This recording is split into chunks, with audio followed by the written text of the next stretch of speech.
देख रहे थे अब तक? हम लोग देख रहे थे आयोनाइजेशन एंथैल्पी। हम क्या देख रहे थे बच्चों? Ionisation enthalpy. है ना? यस और no? Yes, sir.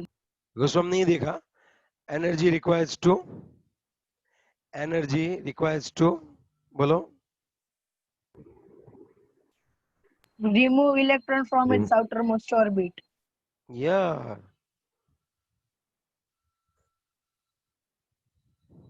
To remove 1 mole electron, yes or no? Yes, Yes, sir. sir. yes, From for gaseous electron. one Gaseous. mole gaseous From 1 state. mole of gaseous, 1 mole gaseous, state, मतलब ground, gaseous That state. Gases atom में से 1 मोल electron निकालने के लिए जो भी energy देनी पड़ती है उसको हम लोग आयोनाइजेशन एंथैल्पी बोलते हैं। सपोज एल्यूमिनियम है, कई बच्चों का भी माइंड ही नहीं चल रहा है कि कहाँ पे जेड इफेक्टिव ज्यादा होता है। ओके, कई बच्चों का माइंड ही नहीं चल रहा है कि जेड इफेक्टिव कहाँ पे ज्यादा होता है। अब थोड़ा सा सोच लो कि यहाँ पे जो है वो 13 प्रोटॉन है और 13 इलेक्ट्रॉन है, मीन्स यहाँ पे 2 8 Gaseous और 3 है। यस और नो? at यस और नो? तो अब आप सोचो कि Yeah. यहाँ से इलेक्ट्रॉन को निकालना है, at that time what will happen? Yes please mute हो जा, तू बीच में मत बोल अभी। जब मैं पूछू डाउट है तब पूछ लिया कर यार।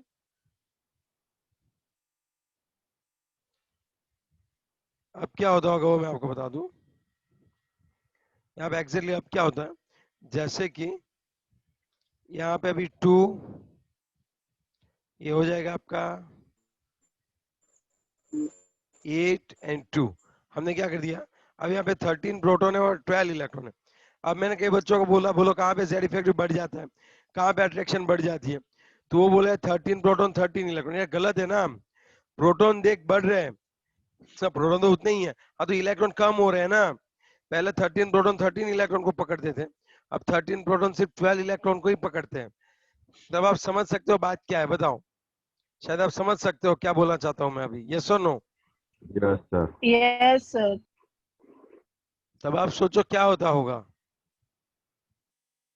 यहाँ पे। Attraction, sir, ये Sir, दूसरे वाले 13 में प्रोटॉन attraction और ज्यादा 12 होगा। इलेक्ट्रॉन में ज्यादा होगा। यहाँ पे उससे कंपेयर में यहाँ पे बढ़ जाएगा 13 प्रोटॉन और 12। ओके, साइज क्या होती होगी? ये एल्यूमिनियम है, एक इलेक्ट्रॉन इसने क्या कहते हैं रिमूव कर दिया, Al+ बन गया। चलो अपने पेरेंट आयन Attraction में से, ज्यादा तो साइज कम होगी। हाँ यार अगर, अरे आप मुझे बोलने दो यार, Air, बंद हो जाओ। पेरेंट आयन में से जब इलेक्ट्रॉन रिमूव करते हैं तो इफेक्टिव न्यूक्लियर चार्ज बढ़ता है और साइज कम होती है। अब यहाँ पे इलेक्ट्रॉन रिमूव करने के लिए जितनी भी ये होता है डेल्टा IEH1, ये हो गया आपका ionisation enthalpy, first ionization enthalpy बोलते हैं इसको। अब दूसरा इलेक्ट्रॉन निकालने के लिए जो एनर्जी देनी पड़ती है, अब दूसरे 1 मोल इलेक्ट्रॉन को निकालने के लिए जो एनर्जी देनी पड़ती है उसको सेकंड आयोनाइजेशन एंथैल्पी बोलते हैं। so तो actually आवाज बहुत कट रही है, तो आज प्लीज मत बोलो तुम लोग।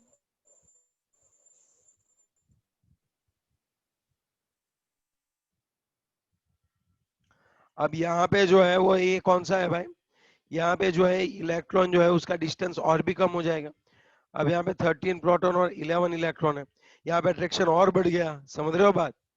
इसकी साइज और कम हो गई, ये हो गया आपका Al+2, तो ये हो गया आपकी सेकंड आयोनाइजेशन एंथैल्पी। अब यहाँ से इलेक्ट्रॉन निकालने के लिए उसको एनर्जी देनी पड़ेगी, उसको हम लोग क्या बोलेंगे बताओ? Third ionization enthalpy. ओके, इसको हम लोग क्या बोलेंगे बच्चों? थर्ड आयोनाइजेशन एंथैल्पी बोलेंगे, है या ना? तो अगर मैं बात करूं सबसे ज्यादा आयोनाइजेशन एंथैल्पी किसकी होती है, अगर मैं वो बात करूं तो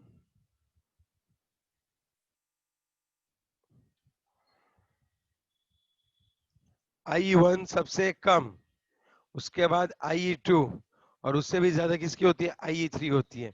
तो मतलब पहला इलेक्ट्रॉन रिमूव करना इजी, उसके बाद दूसरा इलेक्ट्रॉन रिमूव करने थोड़ी ज्यादा एनर्जी चाहिए, और थर्ड इलेक्ट्रॉन को रिमूव करने के लिए और भी ज्यादा एनर्जी चाहिए। आगे बुरी बात समझ में आपको, यस और नो? तो ये होता है आयोनाइजेशन एंथैल्पी। अब इसको अगर लिखना है तो हम ऐसे लिख सकते हैं कि यहाँ पे मेटल है, ओके,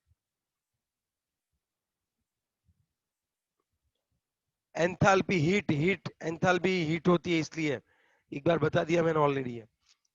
यहाँ पे H का मतलब होता है हीट एनर्जी, ओके। अब सुनो, हमने अब तक ये पढ़ा, कोई भी मेटल है उसके गैसियस स्टेट में से अगर हमें उसके 1 मोल इलेक्ट्रॉन्स को क्या करना है बच्चों, रिमूव करना है, सो एट दैट टाइम जो भी यहाँ पे हीट होगी उसको हम लोग क्या बोल सकते हैं, यहाँ पे चेंज होगा एंथैल्पी, उसको हम बोल सकते हैं आयोनाइजेशन एंथैल्पी। और अगर पहला इलेक्ट्रॉन निकालना है तो फर्स्ट, दूसरा निकालना है तो सेकंड, तीसरा निकालना है तो थर्ड। याद रखना IE1 आयोनाइजेशन एंथैल्पी 1 से आयोनाइजेशन एंथैल्पी 2 बड़ी होगी, और उससे भी कौन सी बड़ी होगी बच्चों, आयोनाइजेशन एंथैल्पी 3 उससे भी क्या रहती होगी, बड़ी रहती होगी। आ रही है बुरी बात समझ में आपको, यस और नो?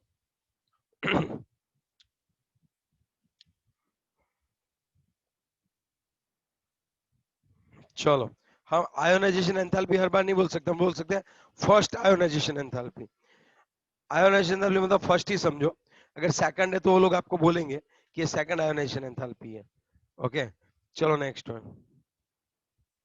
अब हम जो बात करने वाले हैं, हम लोग एक काम करेंगे, एक बार हम पीरियड में जाएंगे, फ्रॉम लेफ्ट क्वेश्चन आएगा 2 मार्क, ये देखो 2 मार्क्स में क्वेश्चन था, एक्सप्लेन अबाउट आयोनाइजेशन एंथैल्पी। अब दूसरा क्वेश्चन है, एक्सप्लेन ट्रेंड ऑफ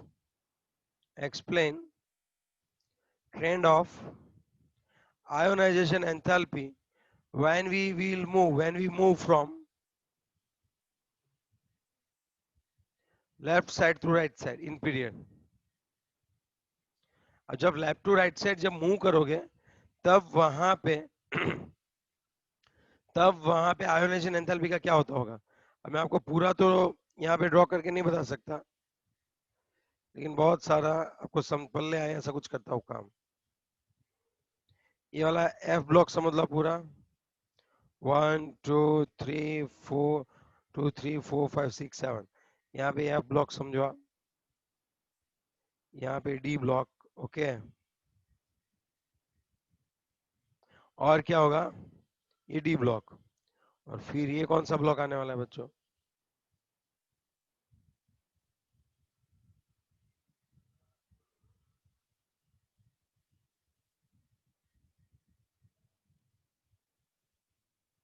ये हो गया आपका P ब्लॉक। समझ रहे हो बात, ये हो गया आपका S, ये हो गया आपका P, ये हो गया आपका D, और ये हो गया आपका F ब्लॉक। अब समझो, अब मैं पीरियड में जा रहा हूँ। ओके, कहाँ से कहाँ जा रहे हैं बताओ, पीरियड में आप लोग कहाँ से कहाँ जा रहे हो बताओ, अच्छे से बताओ। चलो बच्चों, left hand side to right hand side, lithium के बाद ये हो गया आपका लिथियम, ये हो गया आपका beryllium, boron, carbon, nitrogen, oxygen, fluorine and neon. अब बात यह है, जब हम लिथियम से फ्लोरीन तक जाएंगे तब आप सोचो कि यहाँ लिथियम जो होता है, हाँ मुझे पता है मैंने कर रखा है, ठीक है। अब बात यह है, लिथियम से हम फ्लोरीन तक जाते हैं तब क्या होता है, आप सोचो थोड़ा सा। चलो लिथियम है, यहाँ पे 3 प्रोटॉन और 3 इलेक्ट्रॉन होंगे,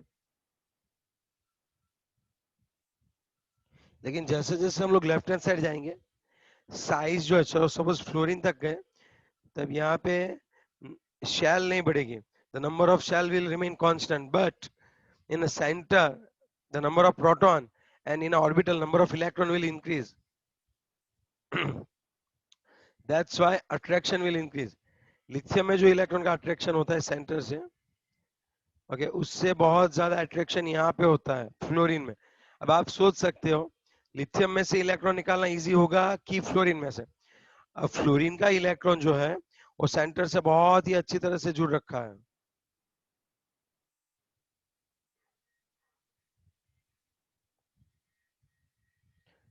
फ्लोरीन से बहुत ही अच्छी तरह से जुड़ रखा है, तब वहां से इनको इलेक्ट्रॉन निकालना, लिथियम में से इलेक्ट्रॉन निकालने के लिए ज्यादा एनर्जी देनी पड़ेगी कि फ्लोरीन में से। आप समझ सकते हो कि लिथियम में जेड इफेक्टिव कम है, लेकिन फ्लोरीन में जेड इफेक्टिव ज्यादा है, तो फ्लोरीन में से इलेक्ट्रॉन को रिमूव करने के लिए बहुत ज्यादा एनर्जी देनी पड़ती है, बहुत बहुत बहुत ज्यादा। तो इसका मतलब सीधा ये हुआ कि जब हम लोग लिथियम से कहा जा रहे हैं, लिथियम से फ्लोरीन की ओर जा रहे हैं, तो इस ट्रेंड में आयोनाइजेशन एंथैल्पी जो है उसकी वैल्यू बहुत ज्यादा बढ़ रही है। हमें बहुत ज्यादा अच्छी तरीके से क्या करना पड़ रहा है बच्चों, यहाँ पे बताओ, हमें बहुत ज्यादा अच्छी तरीके से क्या करना पड़ रहा है वो बताओ। यहाँ पे एनर्जी हमें अच्छी तरीके से देनी पड़ रही है। आई बुरी बात समझ में आपको, यस और नो, हाँ या ना? बोलो यस और नो, बोलो भाई।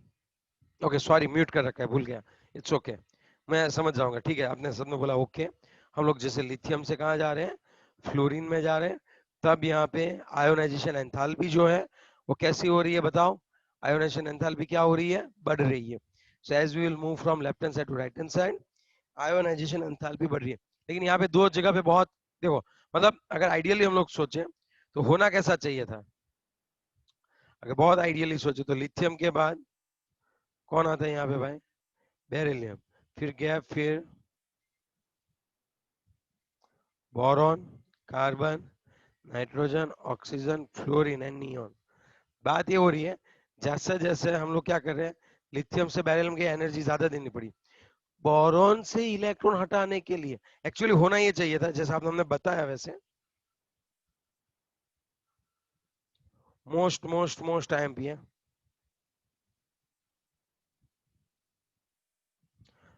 बात ये है यहाँ पे अच्छे से आपको याद रखना है, इन दोनों में थोड़ी दिक्कत आ रही है, बेरिलियम बोरॉन और नाइट्रोजन और ऑक्सीजन में। अब जब एक्चुअली हम लोग लिखने बैठे तब ये हुआ था।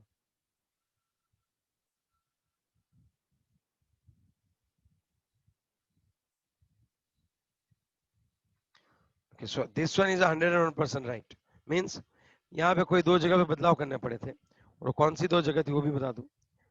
याद रखना आपको, बोरॉन और बेरिलियम और ऑक्सीजन एंड नाइट्रोजन। ओके ऐसा क्यों, समझाता हूँ। लिथियम के नीचे ही कौन सी होती है पूरी लाइन, लिथियम के नीचे आती है सोडियम, सोडियम में भी कुछ ऐसा ही है, एल्यूमिनियम मैग्नीशियम चेंज हो जाते हैं,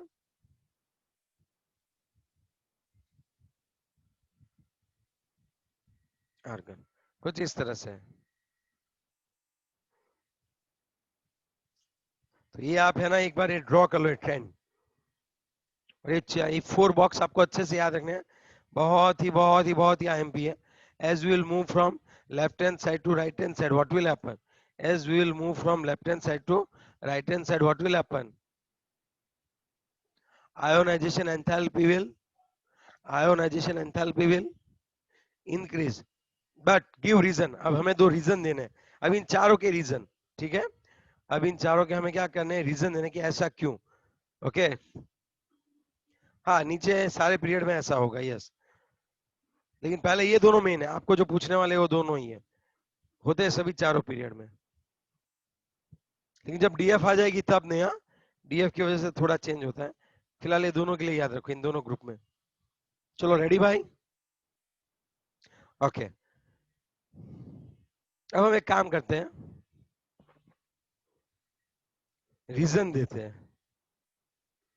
ओके और ये है हमारा, आपको जो है एक्सरसाइज नंबर कहां तक करनी है पता है, 3.1 से लेके, कल जब आओ तब 3.1 से लेके आपको 3.15 तक करनी पड़ेगी,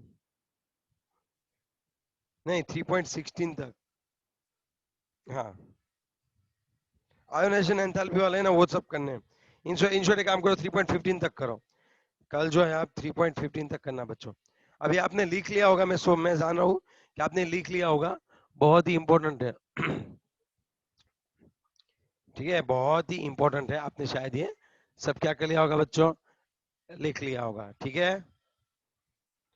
ओके अब मैं आपको एक बात और बताना चाहूंगा कि ऐसा क्यों। चलो give reason, give reason ionization enthalpy of B is less than, sorry, is more than boron। जब भी ऐसा कोई क्वेश्चन आए, ठीक है, आपको सिर्फ क्या करना है, आपको एक ही चीज याद रखनी है, ये लिख लेना मोस्ट टाइम भी में आए, सभी जो ट्रेंड्स में जो भी हम लोग चेंज करेंगे वो आपको अच्छे से एग्जाम्पल के साथ लिखना है बच्चों। थोड़ा सा समझो, बेरिलियम की जो आयोनाइजेशन एंथैल्पी है वो बोरॉन से कैसे है? अब हमें पता है ट्रेंड कैसा होना चाहिए था, लेकिन बेरिलियम की जो आयोनाइजेशन एंथैल्पी है बोरॉन से ज्यादा है। सबसे पहले हम लिखेंगे बेरिलियम की इलेक्ट्रॉनिक कॉन्फ़िगरेशन। चलो कौन बोलेगा बेरिलियम की इलेक्ट्रॉनिक कॉन्फ़िगरेशन बताओ, चलो फटाफट से बोलो चित्रा क्या आएगी। बेरिलियम की हीलियम 2s बोल देख के बोल रही हूँ मैं. चलो बोरॉन बोलो. Helium 2s2 2p1. अब बात क्या होता है, बात क्या होती है मैं आपको बता दूं. देखो यहाँ पे मुझे 2 पॉइंट्स है. पहले आपको इलेक्ट्रॉनिक कन्फिगरेशन लिखती है. is shown in beryllium, the outermost electron is in a 2s orbital. Yes or no? And in a boron, you will have to remove electron from the 2p orbital. Is it clear? Yes. Yes, sir. Yes, sir. Here 2s orbital is fulfilled. 2s orbital is fulfilled. Yes or no? Yes, Yes. sir. Okay. दूसरी चीज, अगर मैं और एक बात आपको बता दूं बच्चों अच्छे से, तो 2s orbital is closer to center.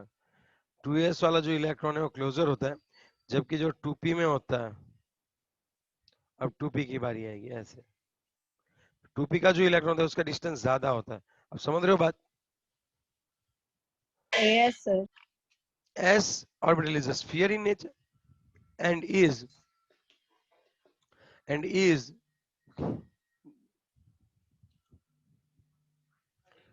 s orbital is very nearer to center, New. and the Center. attraction force is higher. And the another thing is that here 2s orbital is fulfilled. Here there is a one unpaired electron is present into the 2p orbital, and the distance of 2p orbital is somewhat more than s orbital. तो आप है ना यहाँ पे ऐसा थोड़ा सा draw कर लो. यहाँ पे आप लिख दो s is closer, ऐसा सिर्फ लिख दो, तब आपको पॉइंट याद आ जाएगा जो मैंने अभी बोला आपको. आई बात समझ में आपको? सो अट्रैक्शन इज हायर. तो z इफेक्टिव किस पे ज्यादा होता है बताओ, s की के p पे? Yes. Yes. S पे. तो इलेक्ट्रॉन को रिमूव करना कहां से डिफिकल्ट होगा, s के p से? S. सर S से होगा क्योंकि वो यस. तो कहां पे आयोनाइजेशन एंथैल्पी ज्यादा चाहिए बताओ, कहां पे आयोनाइजेशन एंथैल्पी ज्यादा इससे चाहिए? ज्यादा से. देखो जिसका नेट स्लो है, जो लैग हो रहा है वो बीच में नहीं बोलेगा, ठीक है, खुद से ही. अदरवाइज सबको वापस म्यूट कर दूंगा. बात ये बन रही है कि यहाँ पे बेरिलियम में से जो इलेक्ट्रॉन है वो 2s में से जाएगा, और यहाँ पे जो इलेक्ट्रॉन है वो 2p से जाएगा. 2s is closer and z effective is more, so it will remain very difficult to remove electron from the s orbital. That's why first ionization enthalpy of beryllium is higher than that boron. Now is it clear? yes, sir. Yes, sir. Sir. हाँ बोलो. Next one. So, तब हाँ so सुन second रहा हूँ. ionization enthalpy. Second ionization enthalpy means beryllium की कम होगी ना, हाँ. boron Yes. के comparison में. Yes. ठीक है. Okay. हाँ, क्योंकि उसमें z इफेक्टिव ज्यादा होगा, प्रोटॉन ज्यादा होगा. समझे बात? लेकिन अब हम बात करते हैं, अब सुनो, अब हम सेम चीज हम किसके लिए लिख सकते हैं? Give reason. बेरिलियम की जगह मैं लिख रहा हूँ, बेरिलियम के नीचे कौन आता है? Magnesium is more than aluminium. तो मैग्नीशियम की इलेक्ट्रॉनिक कॉन्फ़िगरेशन क्या होती है बताओ? नियॉन सेम 3s2 हो जाएगा और कुछ नहीं. और यहाँ पे आ जाएगा एल्यूमिनियम में क्या होगा? Neon 3s to 3p1. कहां से इलेक्ट्रॉन निकालना इजी है? एल्यूमिनियम से. कहां से इलेक्ट्रॉन निकालना डिफिकल्ट है? मैग्नीशियम से. सेम पॉइंट, Magnesium से. same point as is here. We will to ionize magnesium atom, we will electron will be removed from the 3s orbital, and to ionize aluminum atom, electron will be removed from the 3p orbital. Yes or no? है ना? Yes, sir. आ रही है पूरी बात समझ में भी आपको? हाँ सर. Yes. ये क्लोजर होता है, उसके z इफेक्टिव ज्यादा होती है, तो यहाँ से इलेक्ट्रॉन रिमूव करना डिफिकल्ट होगा. चलो एक ये रीजन हो गए दोनों. अब एक काम करो, अब एक दूसरा एक रीजन है, सुनो. दूसरा एक रीजन है. Give reason ionization enthalpy of. देखो अब मैं बार बार नहीं बोलने वाला हूँ, एक ही बार चलाऊंगा, और ये इसी में से क्वेश्चन पूछे जाते हैं. आयोनाइजेशन एंथैल्पी ऑफ कौन आएगा बताओ? Ionisation enthalpy of Neon and oxygen का. So nitrogen oxygen. nitrogen is higher than oxygen. अब मुझे बताओ ऑक्सीजन से भी ionization enthalpy of nitrogen is higher than oxygen. Oxygen से भी नाइट्रोजन की आयोनाइजेशन एंथैल्पी कैसी होती है, ज्यादा होती है, गिव रीजन। चलो, ionization enthalpy of nitrogen is higher than oxygen. तो सबसे पहले तो हमें क्या करना है, जो कोई भी रीजन आए सबसे पहले एक काम करना है, आपको इलेक्ट्रॉनिक कॉन्फ़िगरेशन निकाल देना है। ठीक है, यस और no? Yes, sir. Yes, sir. Nitrogen मतलब कितने इलेक्ट्रॉन होते हैं? Helium 2s2 2p3. 2s2 2p3। अच्छा नहीं है, अच्छा।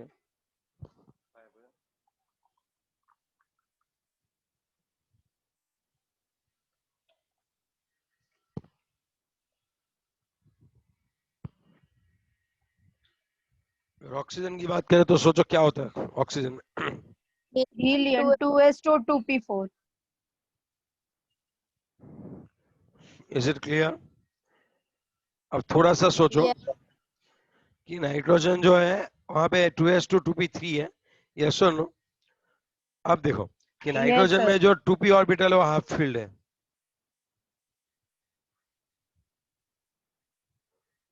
अब देख सकते हो। और ऑक्सीजन में जो है वहां पे एक ऑर्बिटल जो होती है उसमें 2 इलेक्ट्रॉन होते हैं। तो पहला तो हाफ फील्ड की स्टेबिलिटी ज्यादा होती है, आपको पता है ना? Yes, sir. Yes, sir. दूसरी बात, ऑक्सीजन में जो एक ही पी ऑर्बिटल में 2 इलेक्ट्रॉन है उनके बीच में क्या होता है? Repulsion. तो यहाँ से इलेक्ट्रॉन को रिमूव करना इजी रहेगा कंपेयर टू नाइट्रोजन। तो ये 2 पॉइंट आपको यहाँ पे लिखने होंगे कि nitrogen has a half filled p orbitals. Okay, in oxygen there is one unpair in a p orbital as shown in diagram. फिर आपको डायग्राम ड्रॉ कर देना है, ठीक है? यस और नो? अगर आप पूरा लिखो, अगर नाइट्रोजन तो आप पूरा लिखो, चलो ऐसे हीलियम 2s, ये वाली आपको आती है ना electronic configuration? Yes, hello, sir. Yes, तो sir. आपको यही लिखनी है। सर हाँ बोल। ऑक्सीजन ऑक्सीजन का हाँ, क्या ऑक्सीजन का? उसमें क्या मीन्स क्या था वो फिर से समझाओ ना। एक ही ऑर्बिटल में 2 इलेक्ट्रॉन है, एक ऑर्बिटल में 2 इलेक्ट्रॉन है। अब रिमूव यहीं से होगा, तो इन दोनों के बीच में क्या होता है? इन दोनों के बीच Repulsion होता है. तो इजीली इलेक्ट्रॉन निकल जाएगा। आई बात समझ में?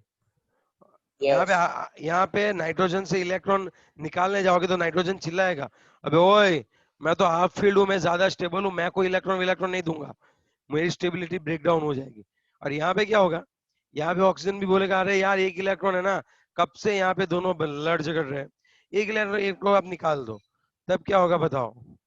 सभी अनपेयर्ड और स्टेबिलिटी भी बढ़ जाएगी वापस, समझे बात? हाफ फील्ड हो Yes, जाएगा, sir. हाफ फील्ड हो जाएगा, समझ रहे हो? Yes, sir. यस ये बात होती है, समझे अभी आप? तो क्या यस कौन सी 2 चीज आप लोगों ने याद रखी बताओ? पहला, Repulsion और stability. Repulsion का और stability का. बस ये 2 चीज, आपको ये 2 पॉइंट लिखे तभी पूरे मार्क्स, इन दोनों में से कोई भी पॉइंट नहीं लिखा तो मार्क्स नहीं मिलेगा। और आपको यहाँ पे अच्छे से ड्रॉ करने उसके भी मार्क्स होते हैं, अगर अच्छे से एक्सप्लेन कर रहे हो, पूरा ठीक से बता रहे हो, तभी मार्क्स मिलेंगे। तो यहाँ पे देखो सभी अनपेयर्ड होते हैं और हाफ फील्ड है तो इसकी स्टेबिलिटी ज्यादा है। और यहाँ पे ऑक्सीजन की क्या सीन रहता है बताओ? ऑक्सीजन का क्या सीन रहता है वो बताओ? उसमें एक ऑर्बिटल में सिर्फ 2 इलेक्ट्रॉन होते हैं ना, जिसकी वजह से रिपल्सन होता है, इसलिए उसकी स्टेबिलिटी कम होती है, इसलिए उसमें इलेक्ट्रॉन निकालना बहुत इजी होता है. That's what, yes very good. चलो बाकी सबको क्लियर, तो आगे बढ़े, अदरवाइज वापस रिवाइज करवाओ। Clear, sir. ओके, तो सेम चीज हम किसके लिए रिमूव और वापस लिख सकते हैं? आपको है ना प्रॉपर तरीके से पूरा लिखना है, अगर ऐसा पूछे तो, कि या electronic configuration of nitrogen and oxygen are given, फिर आपको क्या कर देना है, दोनों टेबल लिख देने, फिर आपको बोलना है कि here p orbital of nitrogen is half filled and the stability of half filled orbital is a more, and in oxygen there are paired electrons in a 1 2p orbital due to repulsion it will remain very easy to remove electrons. That's why first ionization enthalpy of oxygen is lesser than nitrogen. Nitrogen से electron निकालना थोड़ा मुश्किल रहेगा. Now is it clear? Yes or no? Yes, sir. चलो अगर आप Sir, अब second ionisation enthalpy की बात करो. हाँ बोल बेटी. अब हम किसकी बात करने वाले हैं? सेकंड आयन है तो यहाँ पे फर्स्ट मतलब प्लस प्लस वन कर दो.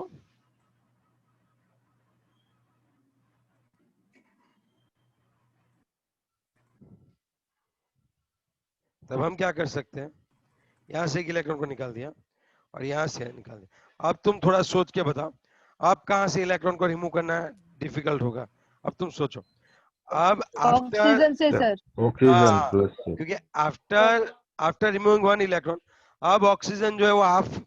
अब ऑक्सीजन की जो p ऑर्बिटल है वो हाफ फील्ड है. अब यहाँ मतलब सर से ऑक्सीजन की स्टेबिलिटी ज्यादा है ना. Compare to n plus O plus, compare to O plus, compare करनी होती है स्टेबिलिटी. वैसे ऑक्सीजन से O प्लस की स्टेबिलिटी कम ही होती है. समझी तू बात? लेकिन N प्लस के कंपेयर यस में सर. N प्लस के कंपेयर में O प्लस की जो स्टेबिलिटी है वो ज्यादा होती है. ऐसे बोल सकते हैं. लेकिन तुम्हें तो ऐसे ही बोलना है कि यहाँ पे जो 2p ऑर्बिटल है वो कैसी है बच्चों बताओ? हाफ फील्ड है. तो उसमें से इलेक्ट्रॉन हाफ फील्ड है. हाँ तो उसमें से इलेक्ट्रॉन को निकालना कैसा रहेगा? मुश्किल रहेगा. डिफिकल्ट. हाँ डिफिकल्ट. तो सेकंड आयोनाइजेशन एंथैल्पी किसकी ज्यादा होगी? ऑक्सीजन की. और फर्स्ट आयोनाइजेशन एंथैल्पी किसकी ज्यादा होगी? नाइट्रोजन की. नाइट्रोजन की. हाँ चलो अभी एक और इसमें बाकी है. सर. हाँ बोलो. सर ऑक्सीजन ज्यादा स्टेबल होगा या ऑक्सीजन प्लस? ऑक्सीजन ज्यादा स्टेबल होगा. पर सर ऑक्सीजन प्लस तो हाफ फील्ड है ना, तो भी ऑक्सीजन O2 बना देता है. न्यूट्रल होता है ना भाई. कोई भी चार्ज है उससे अच्छा न्यूट्रल पार्टिकल होता है. और ऑक्सीजन होता है O2 फॉर्म में होता है. कभी ऑक्सीजन अकेला नहीं मिलता बेटे. समझा तू बात? हेलो. Yes sir. हाँ दैट्स व्हाट. अब तुम थोड़ा सा ये सोचो. अब हम कौन से पॉइंट पे आए बताओ? सल्फर और फास्फोरस के लिए.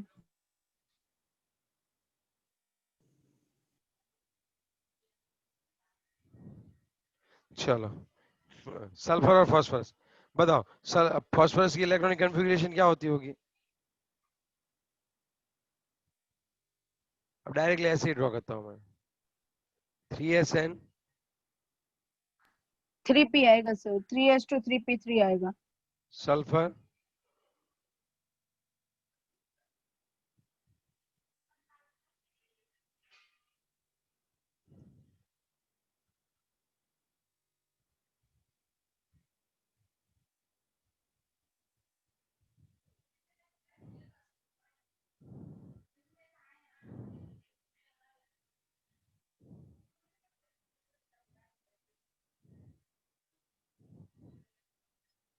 चलो अब मुझे बताओ.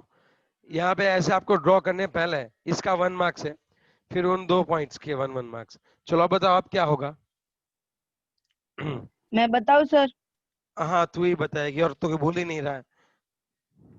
तो सर फास्फोरस में सर हाफ फील्ड इलेक्ट्रॉन है इसलिए उसकी स्टेबिलिटी ज्यादा होगी. और जो सल्फर है ना उसमें एक इलेक्ट्रॉन एक्स्ट्रा है जिसकी वजह से उसमें रिपल्सन होगा. रिपल्सन के कारण है ना मतलब वो हाफ फील्ड बनेगा पर रिपल्सन होने की वजह से उसमें इलेक्ट्रॉन निकालना इजीली रहेगा इसलिए. तो इसमें ज्यादा ये इलेक्ट्रॉन रिमूव करके हाफ फील्ड होगा. समझ रही हो बात? हाँ वही. तो ये रिमूव करके Yes, हाफ फील्ड sir. होगा. और दूसरा यहाँ पे रिपल्शन ज्यादा है. ओके. और यहाँ पे रिपल्शन कैसा होता है? कम. बात यह है कि हाफ फील्ड है. ओके तो उसकी स्टेबिलिटी ज्यादा है, उसमें से इलेक्ट्रॉन निकालना मुश्किल है. यहाँ पे एक 2p ऑर्बिटल में 2 इलेक्ट्रॉन है तो रिपल्शन की वजह से इलेक्ट्रॉन तुरंत निकल जाता है. That's what. ओके आई बात समझ में? यस और no? Yes sir. Yes sir. चलो नेक्स्ट वन अगर बात करें बताओ आप किसके ऊपर बात करने वाले हैं? सेकंड तो आयोनाइजेशन नहीं. नहीं अभी मैं आपको एक ग्राफ ड्रॉ करके बताऊंगा कि जो अब आपको समझ में आ गई बात. देखो लिथियम से ज्यादा बोरॉन आएगा, फिर बेरिलियम. आई बात समझ में अभी? फिर ऑक्सीजन, Yes, फिर sir. नाइट्रोजन एंड फिर कौन आएगा? फ्लोरीन. एंड सबसे जो ज्यादा है वो नियोन की बहुत ज्यादा रहेगी सबसे. पता है क्यों? Sir, वो नोबल गैस है और वो इनर्ट गैस है, वो ज्यादा इनर्ट गैस है, वो एकदम स्टेबल बैठा हुआ है, और आप वहां पे जाके बोलो अबे वही तेरे एक इलेक्ट्रॉन दे, वो बोलेगा अबे गधे मेरे पास पूरा, मैं मजे कर रहा हूँ, मुझे ना तो इलेक्ट्रॉन चाहिए ना तो मैं डोनेट करने वाला हूँ, तुम जितना भी चाहे हीट कर लो, मैं कुछ नहीं करूंगा। तो इसका मतलब ये होता है अगर आपको यहाँ से इसको इलेक्ट्रॉन कैसे भी करके फिर इलेक्ट्रॉन निकालना ही है, तो यहाँ पे एनर्जी कैसी देनी पड़ेगी, बहुत ही ज्यादा।